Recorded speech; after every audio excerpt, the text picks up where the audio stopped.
Sonic Truth. Today our guest is Manny and Nieto, right? All right, guys, welcome to the Sonic Truth. Today our guest is Manny Nieto. I said that wrong again, motherfucker. Welcome to the Sonic Truth. Our guest today is Manny waiting on Nieto. you, Manny. We'll do that again. Welcome to the Sonic Truth, guys. Today our guest is. Oh, no, I was just waiting on you, You're Manny. supposed to say it. Take 5. Yeah, take 5. All right. Well, Nieto. All right, there we go. Nieto. I got it down now. Welcome to the Sonic Truth Podcast. As we just had a cold open, today our guest is Manny Nieto. I fucked this whole entire Yeah, thing. I've only been. And I am so sorry. Like, it just. I don't worry about it. One more take. Yeah, just one more take. Yeah. One more take. Today, our guest on the Sonic Truth is Manny Nieto. He has been doing independent artists for 25 years. Sounds so weird. He's been recording independent artists for 25 years. We're going to splice that right in. And you probably know his work, and you probably know him from Produce Like a Pro and Manny's Mic Locker. That's a big new thing for you that you're doing. Yeah. And let's promote the hell out of that. How's that going for you? You got another episode coming soon? All right. We're good?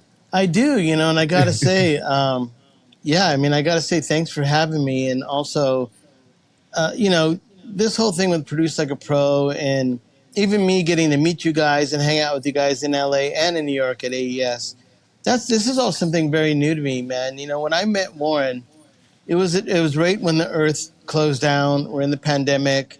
I was lucky enough. There was a really wicked band I was recording called Spirit in the Room. And even though we entered the pandemic, they actually entered my studio to record with me. They're on Phil from Pantera's label. And obviously you guys know about Pantera getting back together. Spirit of the Room is touring with them. I made their record in the middle of the pandemic, which was just epic for me and then epic for them as well. And near the end of that, Warren had come in and did an interview with me. And just out of him, enjoying his time here and really liked my style, little by little, he just said, "Hey, man, do you want to do something?" I said, "Sure." I know Hunt Sales from Iggy Pop and David Bowie's band. He's the drummer for Lust for Life, that famous drum intro. I go, "I know Hunt Sales. We could have him fly in and do something with him." And we did. So Hunt came in, and then I did something with Pete Thomas, who was the drummer for. I mean, these guys are names that aren't really. Well, they're really names that aren't really coincide with famous. But if you think of Lust for Life, we've all heard that drum. Then Pete Thomas is the drummer for Elvis Costello, but he's also been the drummer for the James Bond song that was with, I don't want to say it, maybe it was Sheryl Crow. I mean, he's just done endless stuff. So I brought him in as my second episode. And as Warren became more friendlier and not more friendlier, but just starting to get familiar with what I do, I was able to bring in some local bands and start doing these videos that I try to infuse. Like, there's a lot of talking heads in the video world, and if I don't pay attention to it too much, but on everybody's Instagram is some guy telling you how to do things. Hey, you want to get the 5 tips on compressors or whatever it is? We're just overflowed with that. So I try to do something where I try to say, hey, I am a real producer. I am working with these real artists and I'm making a record with them. I'm going to take you on a journey of how I record the drums, bass, guitars, vocals, keyboards. And then that's how I started. So I brought in these bands that are just incredible, awesome people. Even my own band, the Chavez Ravine. And as I started to do these, went out and bought myself a camera, which is weird for me. Like, what? I'm not buying a microphone, I'm buying a camera. And then I bought software and started doing all this. Started doing all this stuff where I'm actually enjoying it. And what it did, it showed me another light to what I do and what I love. I love recording. I do love teaching and sharing what I do. And none of it's ever like, if you've seen my car, you would know that I spend my money on mics, not my whip, So I think my studio reflects that kind of, it's that working class blue collar attitude that has gotten to me where I am, where you can, as a producer, you can make a choice to go down the road where you give me the money, you make it all you can. I don't know how much longevity there is in that, but I took the course of a lifetime of being an artist and a producer. Doesn't pay that great, but can keep you alive. And I get to do what I love. And the Manny's Mic Locker was something that Warren asked me about 2 years ago. What I like to do is serious. So I've been studio tours, but you know what though? He's the king of studio tours. There's guys that do wicked studio tours. And I didn't have any answer to what kind of videos I like to do. So I just realized, like a dummy, I love microphones. So I just said, hey, Warren. And it's really strange to say, if you look at that idea of a mic locker, of every studio that you go to and how much you love the studio and the mics that come from that studio, there's no one on the internet that's done something where they profiled mics. They've gone to studios and you've seen 2 or 3 mics, but not actually go to the studio, open up the locker and go, all right, what do we got? And then they just show you, they run the garden of microphones. And that was something that I really have enjoyed. I think I'm going to be starting my 4th episode this week. And even though it's meant to be entertaining also, but also it is something I love, I'm really passionate about. So it's really easy to talk about that as opposed to me talking about plugins, which I do have them. I do use them, but everything I use is kind of used like a tape machine. My whole system is used as a tape machine, but I need a band. It's like the Beatles. You can have a microphone used by John Lennon, but unless you got John Lennon or ELO or someone, Paul McCartney singing in it, the microphone is useless. So I decided to kind of try to meet that ground. And I do, like everything, my intake is only what's given to me. So the quality of bands, I don't have millionaires coming in my studio. I have pizza delivery dudes and, people that work in offices, people that freelance as security guards. So I have a crazy group of people that pay me to make records with them, but the enjoyment I get is having real bands, real music, and I get to wake up every day and do what I love, even being here with you guys. I'm serious. Yeah. No, thank you. And feelings mutual as well. And I think one thing you touched on that's really important is the context of how you're doing the content, the context of that in a like, yo, this is for real. This isn't make-believe fun time. You know what I mean? Yeah. Like, here's a track no one's ever going to hear that's going to not be released. Like, this is on a real, this is, and then even the mic lockers going to the studios and then, touching on just, there's so many people that, you touch on expectations as well. And there's so many expectations. And I find like, people that tend to have like low or no expectations tend to be happier people in general. And, and they kind of get a lot more out of the experience and you usually get a better result too. Well, when you have low expectations or no expectations, nothing lets you down. Yeah. So like, it's a great way. Just keep working. And it's true. And you mentioned you're on your 4th episode with Manny's Mic Locker, and that is, I would encourage everyone to watch those episodes because they're great. And you really, you talked about tips and that, but you do give some really great tips in these videos. And I see people commenting about those and like this tip Manny gave me, actually, I use this in every session now. I've seen comments like that, and it's. Oh yeah, and especially like when we we'll share videos of yours that you've done and like showcasing us, or like you'll be showcasing like a mic or like you ripping a friggin' Van Halen guitar solo, and people and some people might just know you as a producer or from Manny's Mic Locker. So like when we just posted you ripping that Van Halen solo, people were like, we should put it up here in the episode. Like, we should put that up so people can see that. Yeah. I mean, like, cut it in right here. No.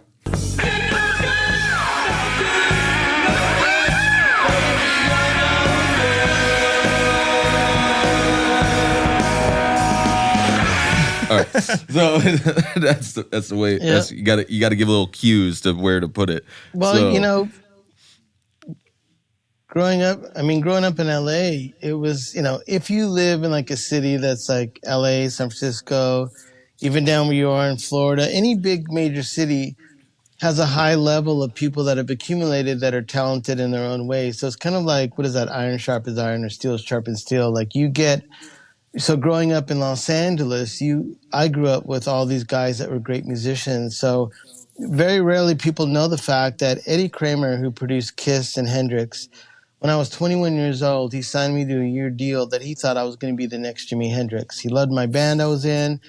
I had this guy to get a lawyer. He signed this contract that was exclusive to him for 1 year, that if I was to make music and we were to get a record deal, he would be our producer. So even back then, I'd already, like, that was one. Now, maybe at the time I didn't really know. I mean, of course, I loved Kiss and stuff, and like working with Eddie was like totally godly, but I wasn't producing, so I didn't really, and Hendrix, I didn't really understand how crazy it was to have that cat look after you. And then eventually, he didn't get a record deal with my band, and then I eventually worked with Garth Richardson, who is the producer of Rage Against the Machine. Garth is one of the most epic producers, who's someone you guys should look up in he's up in Canada, Victoria, Canada. He has a wonderful studio.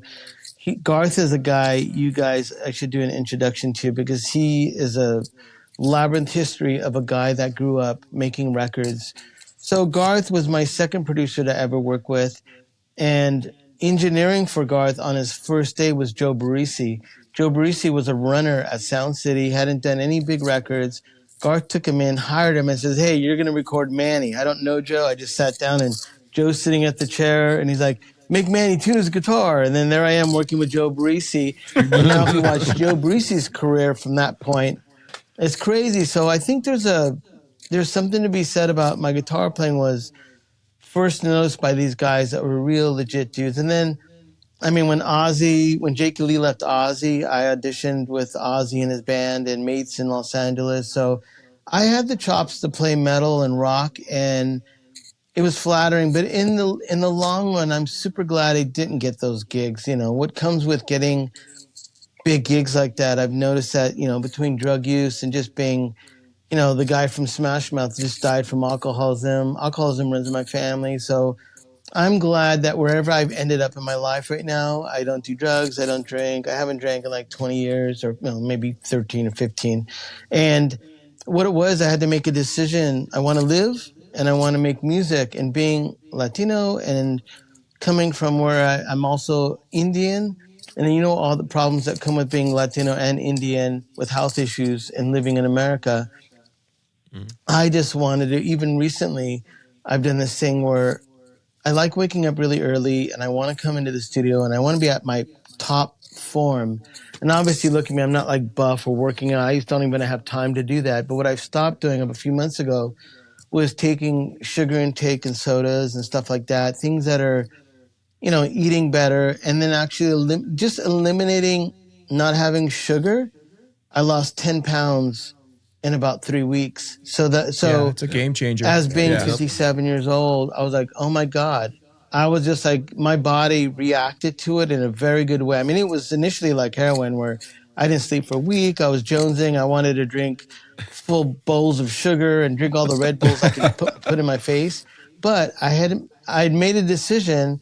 Do I want to live or do I want to die? And I know this sounds super hardcore, but once you get into your 50s, your clock is running out. And when your card gets pulled, your card gets pulled. Like, for instance, the guy from Smash Mouth just died of liver issues and from drinking and alcoholism his own life. The guy was like the hit maker, man. That guy had so many big hits, had probably a really wonderful life, enjoyed it as much as he could for a short time on earth.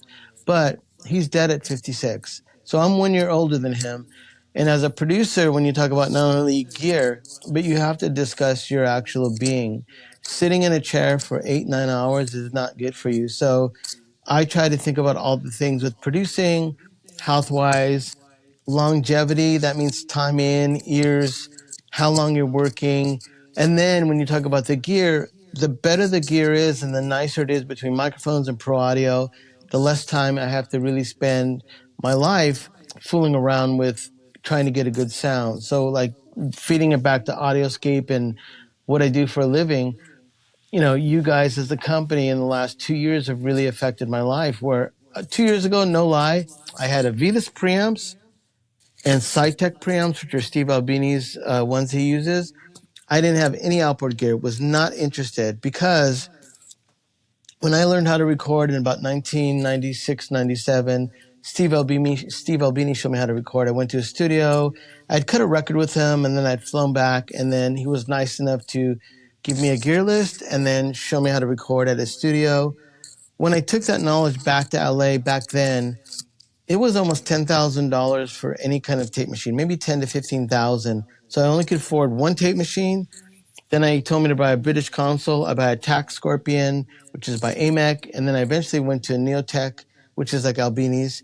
And I had a handful of microphones, and it stopped at that. I mean, that's all I could afford. I started doing all these indie bands, and I was being creative with using guitar effects pedals when I do vocals. And then also, because I was on tape in that format, when you printed the guitars or printed the vocals, you put as much as you could on that. So then when you captured it and did the mix off your console with, I had some Lexicon reverbs and stuff, but I was really worked in a minimal way. So when it went to digital, and then it became expensive as the digital platforms grew more expensive, and then to get all the plugins became more expensive. I'm out because I can't afford all the plugins and I can't afford all the hardware. So here I am learning how to be more very lean on what I use in my studio. So I became a better engineer working on microphones and then capturing the artist in their element. But when you guys came along and I would make those comments when I would see those pictures of all your racks, I'd be like, there's the Tower of Power. Never in my mind did I think that right behind me would be my own Tower of Power as well. So it was very organic the way I started working with you guys, where it's like, I get to 1178, then, I got the V-Comp, and then the reverb unit, your 12 spring, pretty much mastering quality reverb, spring reverb. And then I remember when I went to AES and I saw you guys had the LA2A, or it's not called the LA2A. What is it called? The Optocomp. The Optocomp, yeah. What is Very the general LA2A name. mode? Optocomp. Yep. And I remember Warren was testing it there, and I remember his eyes lit up. He's like, wow, what the hell's going on here? And then I listened to it, and I was like, that's the best thing I ever heard. And then I was able to get one of those from you guys. So now I've got all this incredible outboard gear that I've now gone something that in the last easily 20 years I did not use because I couldn't afford it. Then now everything you guys make is a completely affordable, made in U.S., completely warranted. I've not had one issue with one knob, anything being out of phase, anything. I mean, the quality control has just been insane. And now I'm a believer. And now I almost can't track without using your guys' gear because it's become a tool that for a guy like me who's more of a blue-collar producer, I can afford to use AudioScape. And it really gets the jobs done. And that's something that for the last 25 years, I was never a trust fund kid. There's guys right now that they got 56 Strats and they got a Les Paul and they got like their full Neve console. And, they're trust fund guys. They come from a rich family. That's great for them. Awesome. But for me, man, I drive a 1986 pickup. And it looks like a real beater. If you see the beginning of Manny's mic locker, that's my real truck. You guys should show that. I basically have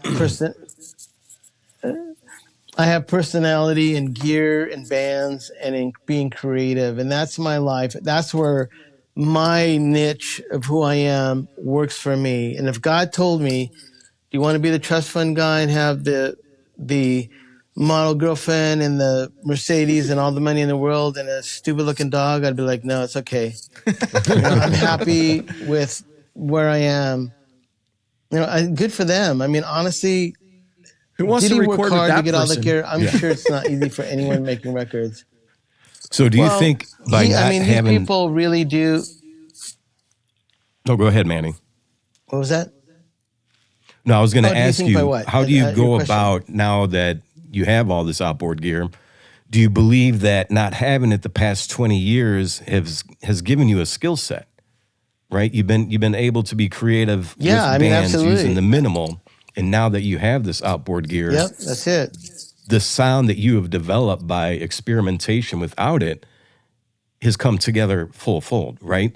So now these bands enjoy working with more so your energy that you're creating for them, and that comes through their music as well as the outboard gear. So there is, if you did have all that gear 20 years ago, maybe you wouldn't be where you are now, right? So I believe in that totally too, where the negative and the positive it is true. play out. So it's very interesting to hear that. No, it's true. I think that when I was younger, Steve Albini told me to buy all Beyer mics. So I had all the Beyer mics, and I just assumed those are all great mics. There's Beyer 201, the Beyer 500 ribbon, the 160 ribbon, the 230 ribbon, M88. That's the Beatles kick drum. I mean, not the Beatles, the Rolling Stones kick drum mic. And I made records for years using these Beyer mics. And when you talk about, at that time, if someone would have said, do you want to use a tube mic that costs $10,000, or at that time it probably would have been about $10,000 or $5,000 for some good Neumann, I didn't really care at the time. It didn't really matter to me. I can't afford it. I don't want it. Why even use it? It's not something I would get used to. And the same with the Pro Audio gear. That is, as we went from the age of all the real Uris and Fairchilds and anything you talk about that is a retro compressor or a retro EQ, those didn't really have an impact on my life because I was making really cool sounding records, not using any bit of outboard gear. And the funny thing was, it's because I had a console. And then guys would come into my studio and they'd be like, what kind of preamp you have? I go, I don't have any preamps. I have a Neotech console. Okay, but where are your preamps at? Oh, no, it's in the console. What do you mean? No, the console has a preamp and then it has an EQ. So there was a lot of years where it didn't make sense on that style. But now in retrospect, I think right now I deserve to use good mics. You guys know I'm always on the hunt for ribbon mics. I decided to make my own ribbon mic company, and I've trying to finalize my design, hopefully within the next year. I just need some manufacturing help, which maybe we'll talk after this. But I really fell in love with microphones, and only recently, in the last 2 years, had purchased real 67s, 87s, FET 47s, really rare C12s. I went down the rabbit hole of a lot of different vintage mics, and I realized that even with them or without them, my recordings always sound the same.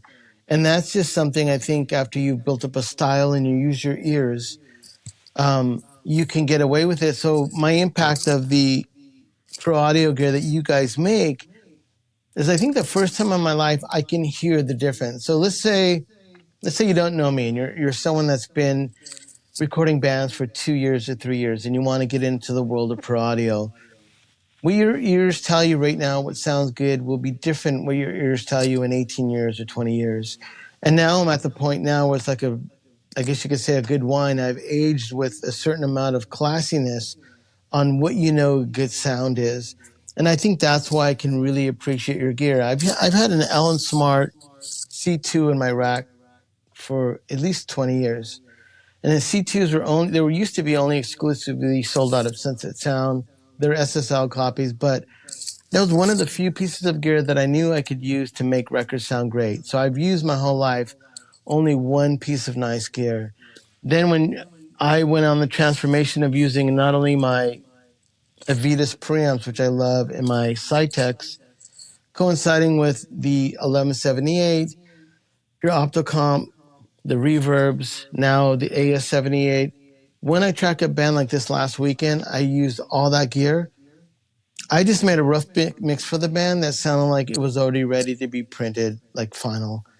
And that's something that took a long time to come to the point to get to that. And that's where I really fully appreciate you guys and the fact that I now can put together something that's almost finalized in its top form, because now I know. And you just have to go down that road yourself for everyone.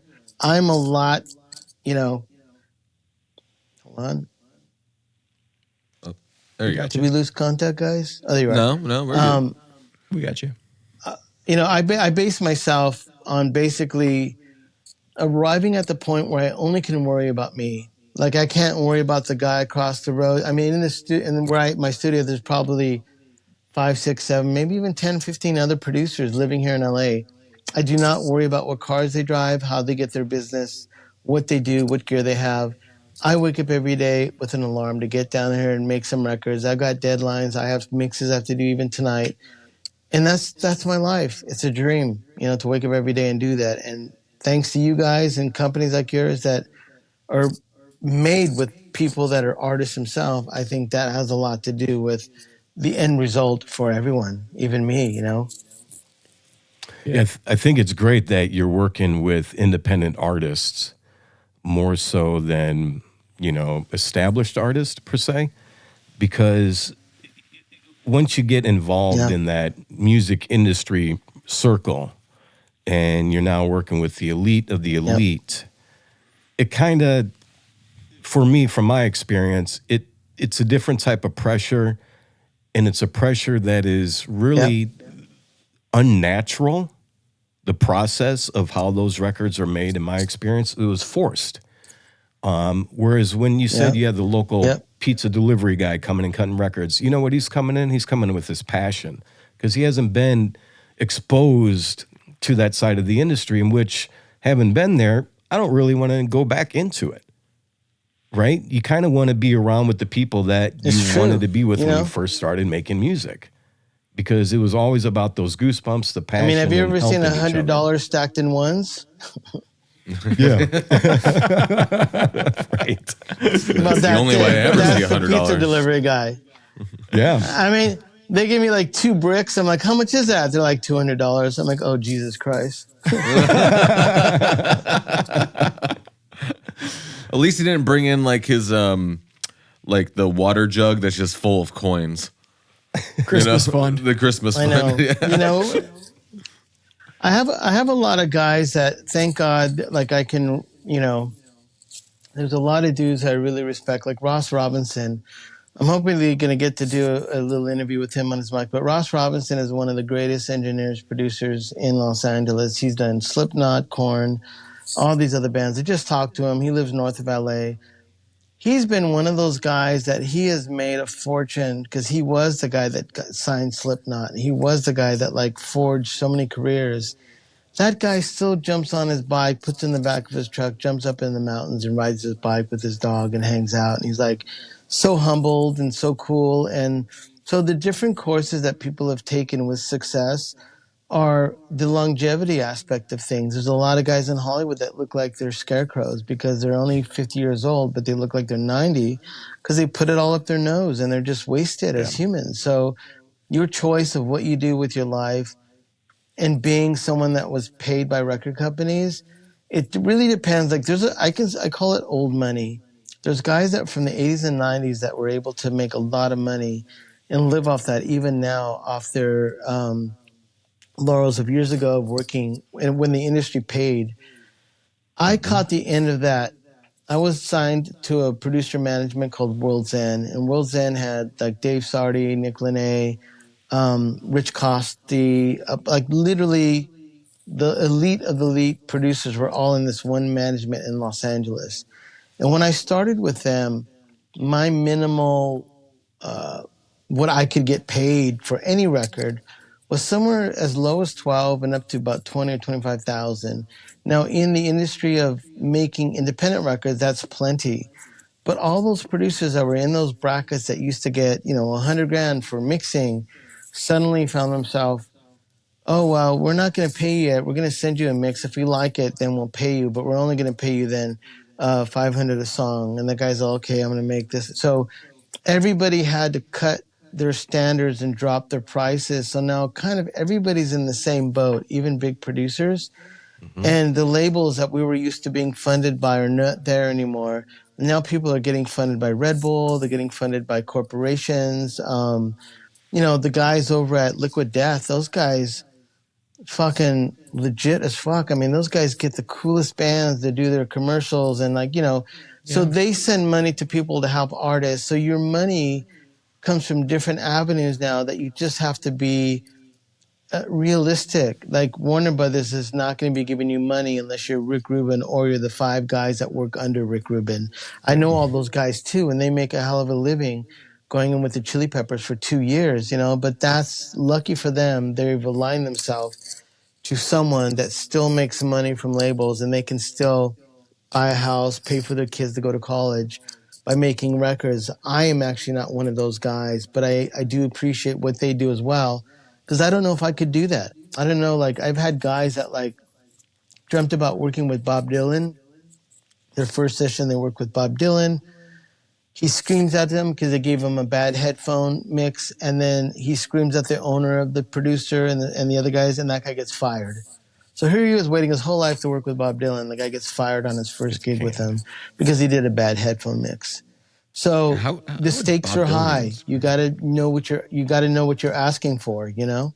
Mm-hmm. Yeah. And it's never ever sometimes come out the way you thought it would be.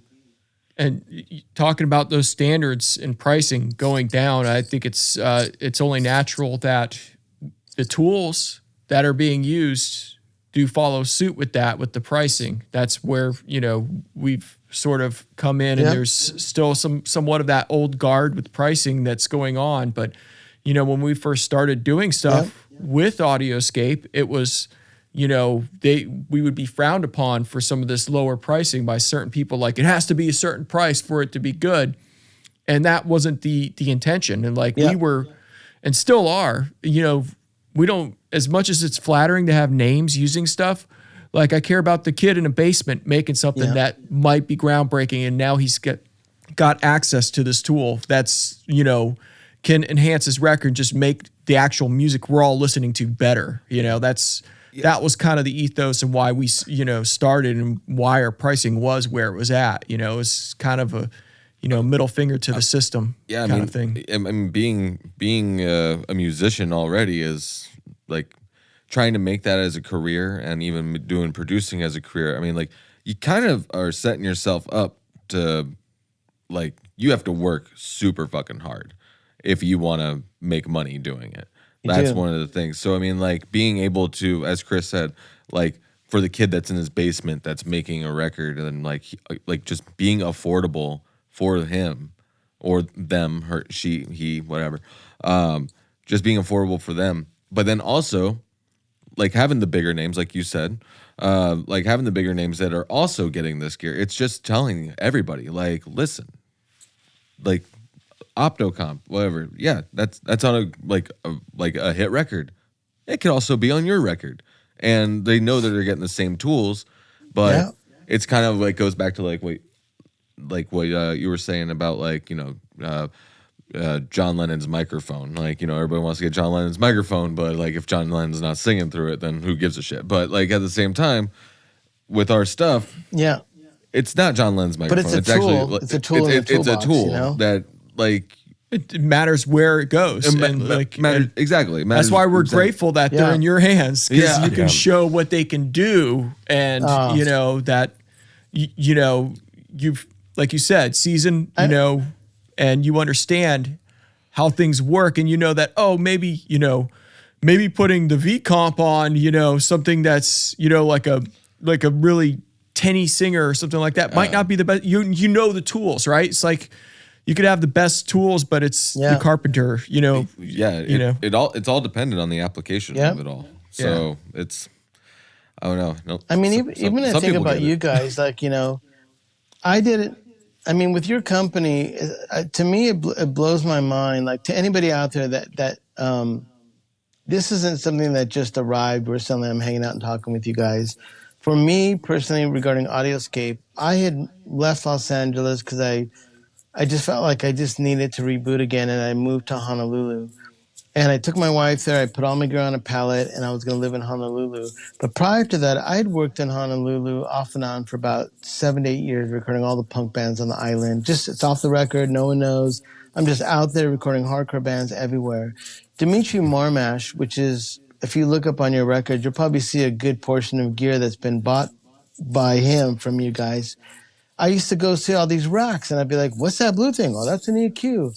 What's that over there? Well, that's an AudioScape compressor. And I'd be like, what the hell is this company? He goes, you got to go online. You know, they put their gear up every Wednesday or whatever the date was. And I remember I went up there a few times. They would sell out so fast.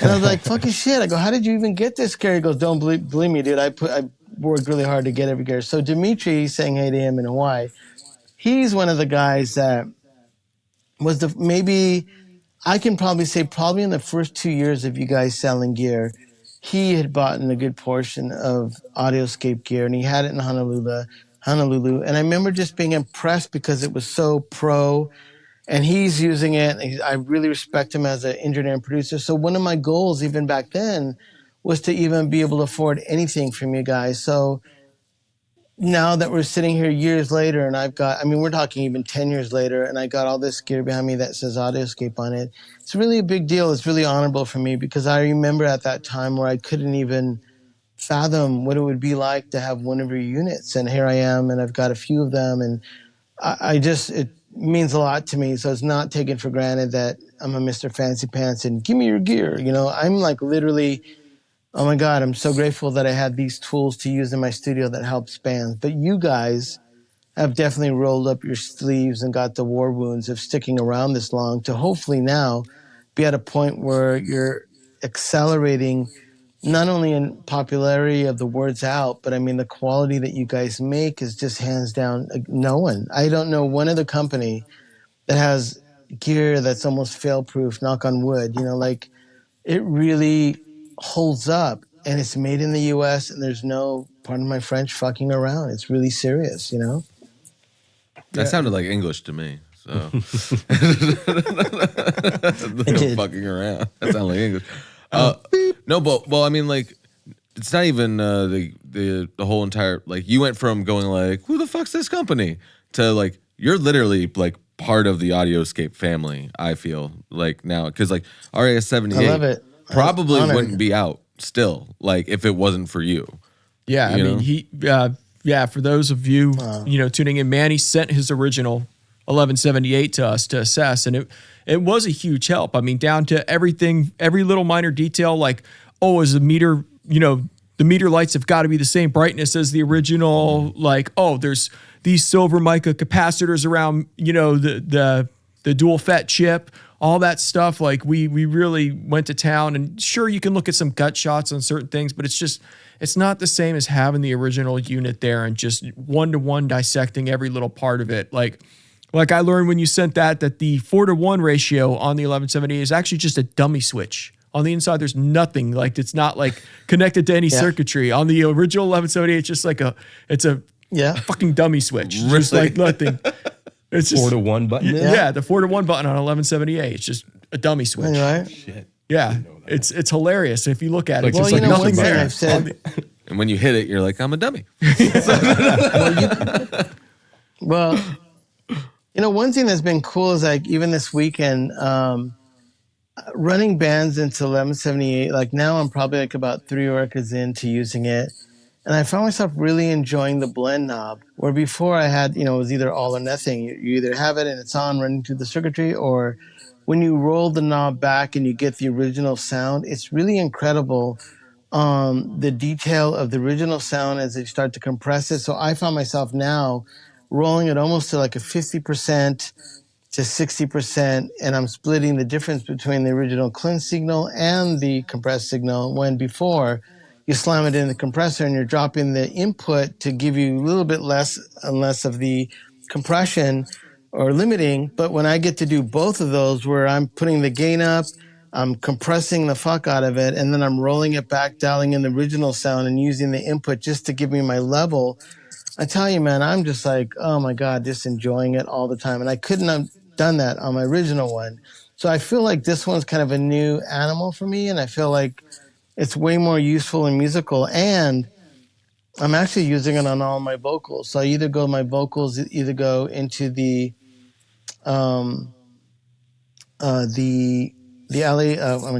Optocomp.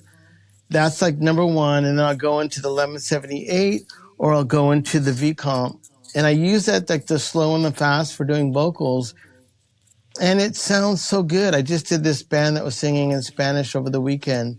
They're called Pelo Grande, and they're just fucking awesome. And the guy sang in Spanish, a lot of R's and the sibilants and things that could be really problematic when you sing in Spanish.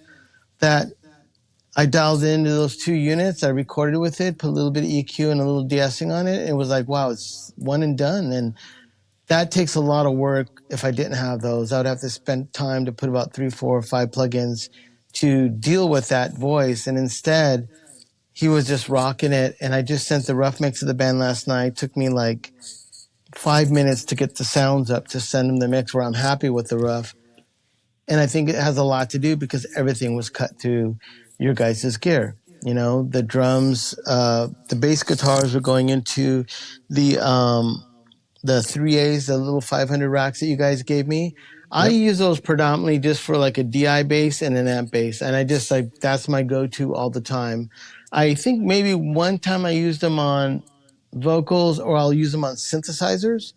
But I think I need to get into putting some guitars to those because that's the only thing that I haven't done on those. Which guitars is where it's at. I like guitars and keys through those. On the V3As? Yeah. That is a sleeper. All my friends that, Oh, no, I was just saying. No, my friends are all my big boy producer friends. No, I was just saying, like, if you haven't done the guitars through the V3As, as Chris was saying, like, that's exactly like where it's at with those. Like, I think that's probably my favorite application on those. Those and then synthesizers. Yeah, keys, piano. Yeah. Yeah. I mean, it's true. And I mean, LA 3As have, at least in Los Angeles and for my friends, they've gone almost tripled in price now, where they're even more than 1176s. And one of the reasons was that it was unsaid for a lot of years, like either Bob Clearmountain or all these guys. I mean, I'm not going to name any names, but like literally, like let's say I have 10 friends that are all the big producers of LA. They all swore to me for years to get an LA 3A. I could never afford it, so even if I would have then, they were still cheap.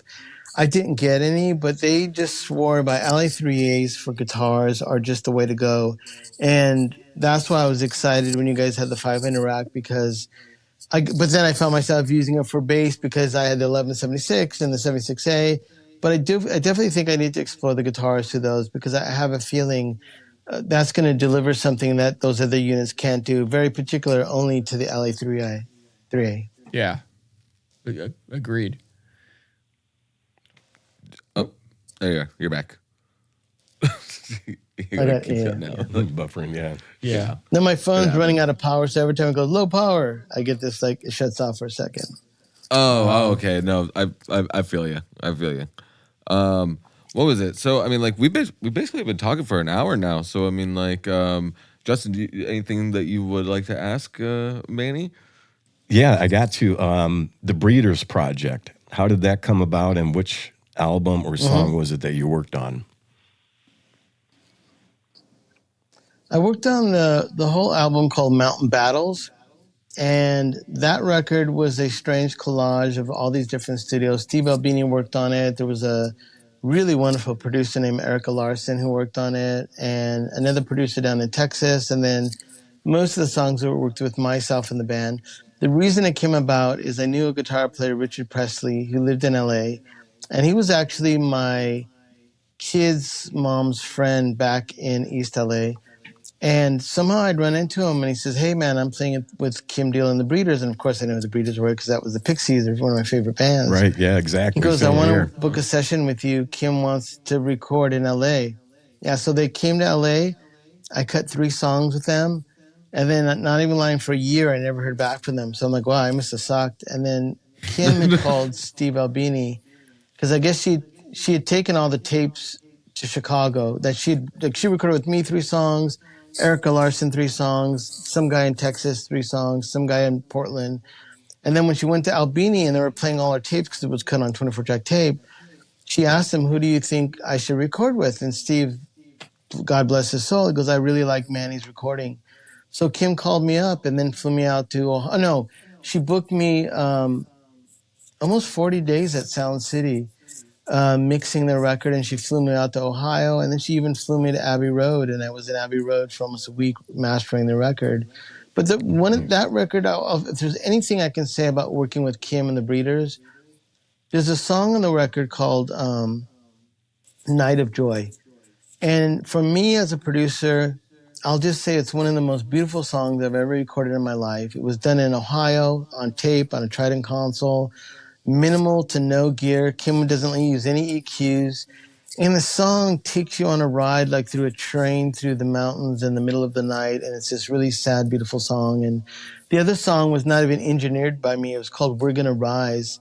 and that was engineered by Erica Larson. I mixed that song as well. And those two songs, like one mixing I didn't track, then one I fully tracked and mixed, really gave me a satisfaction of being an artist. And that means an artist in the sense of producing and mixing, or Kim probably wouldn't say producer, but let's say an engineer.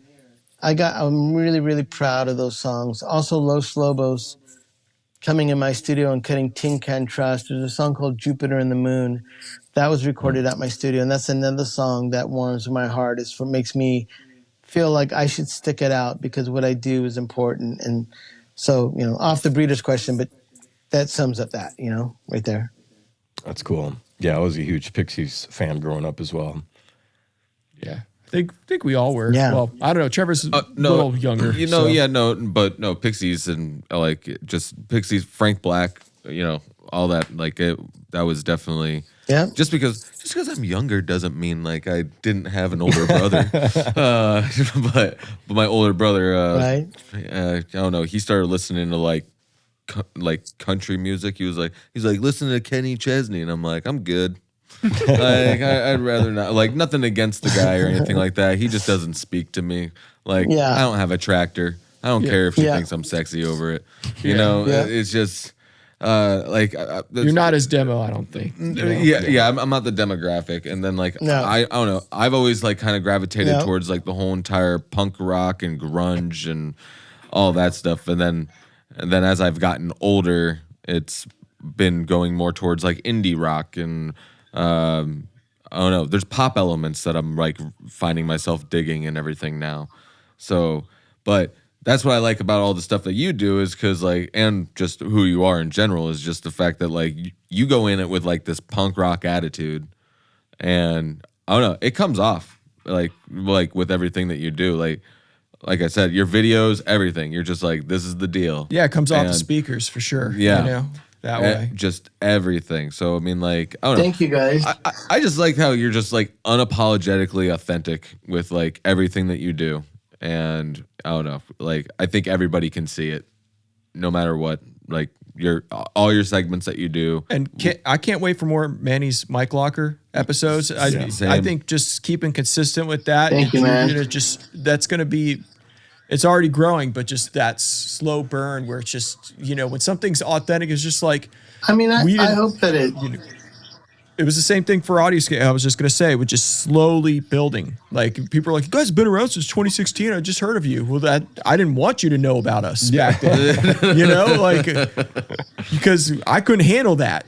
Like, it's like, you have to, when something's, authentic and building up, it's important that it builds in its proper time and you don't get ahead of yourself, Yeah, the snowball effect. I think it's really important. I've seen them. I've seen a lot of companies that get over their head where all these orders come in and they'll get themselves lined up with a big company, and then suddenly the orders just poured in and they can't meet the demand of what people have been told they're going to be sold. And you guys grow at a length that I think is proper, because here you guys are really caring about what you do. And even though the money's nice, you want to be a company that's going to be around forever as long as you can. And I think you guys have absolutely had the growing pains of getting to a higher level, but then also your gear and your line and the quality has remained the same. And I think that says a lot about you guys, that's awesome. Hats off, Yeah. Well, I think one of the things that, like, going back to that, just just make sure we never get in over our heads or anything, is also like, I don't know, we don't offer anything that we can't produce, like that's just one of the things. Like, it's like, we want to give you the gear and we want to give it to you at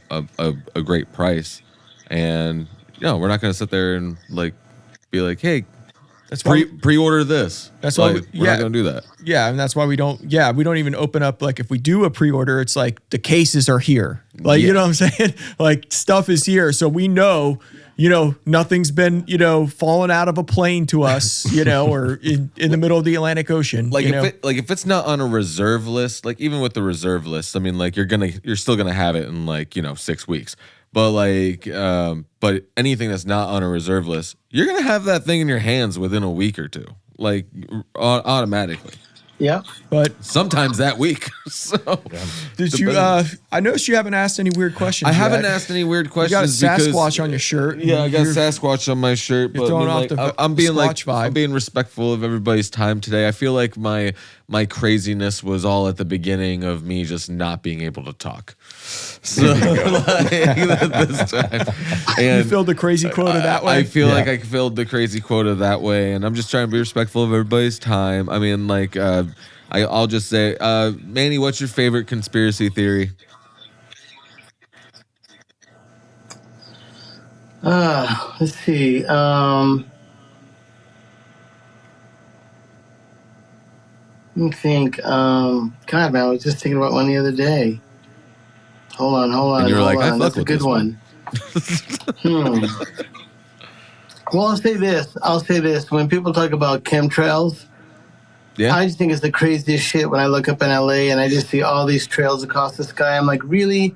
1,000 planes just drove by and they let off all their fuel or whatever they say the gases are above you.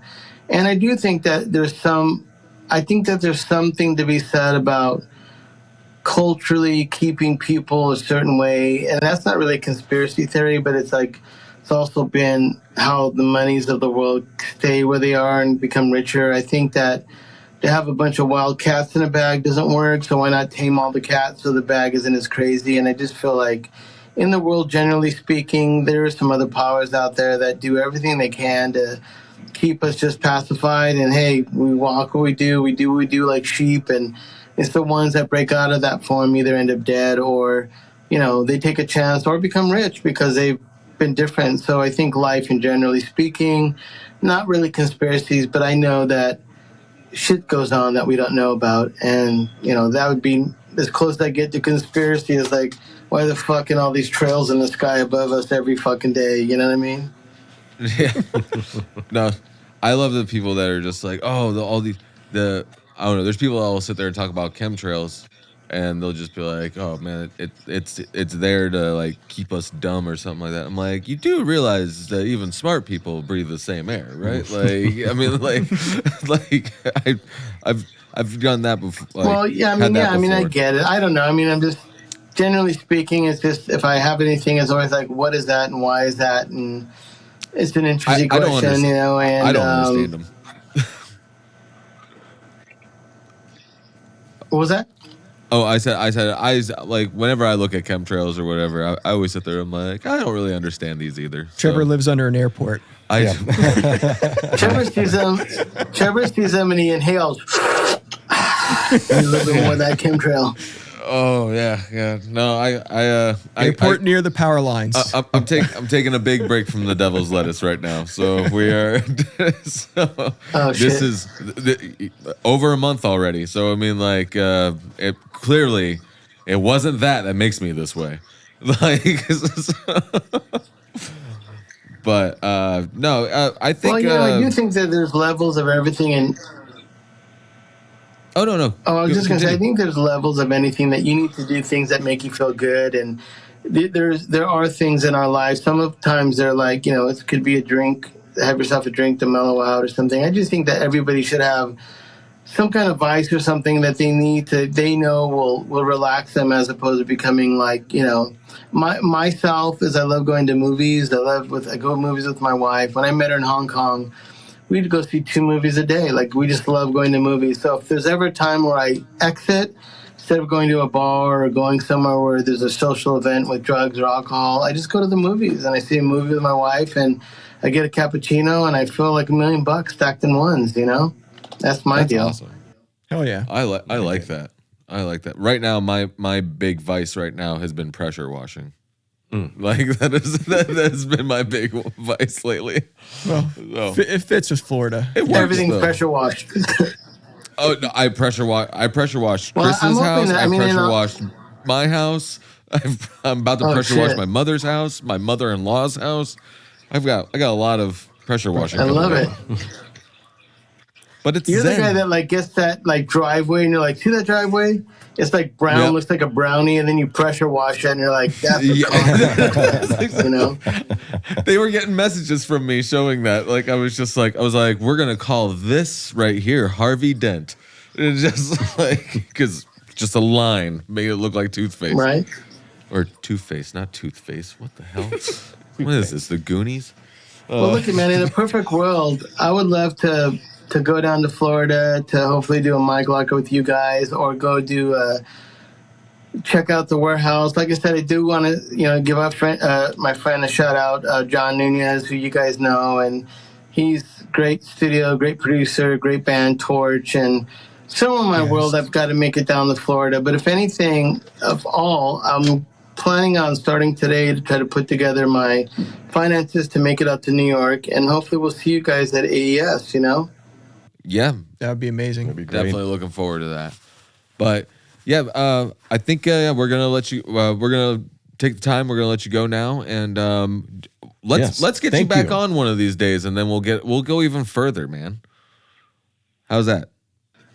Please, I love it, man. We'll talk more about conspiracies. Oh, we'll do that at AES. I'll film the whole thing. Well, thank you for your time today, Manny. Yes. Thank you, Manny. You guys are awesome. You guys are All like right. my brothers from another mother, for sure. That's cool. Thank you, Likewise, Manny. man. Yeah. But dude, it was great talking to you. And you've watched these episodes before. Can you please do our sign off? What do? Gotta give me a cue. Perfect. That's it. This is my first one. We don't have one. We don't have one.